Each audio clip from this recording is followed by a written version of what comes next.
Okay guys, so good afternoon. So, mag-in pa lang ako ng 3 p.m. Tapos, may prank tayong manager, si Sir Raddy. Ayan sa baba. Ayan. Paakit na siya, paakit na. Kunyari nahihimatay ako dito. Kunyari, sample lang natin. Okay, so hindi niya alam. Ayan. Oh my God. Init.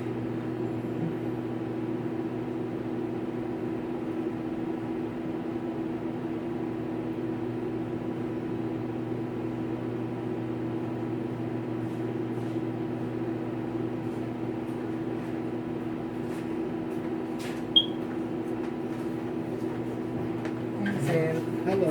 Please ako naman. Hindi ko pala kayo mag-prank. I-prank sana kita, sir.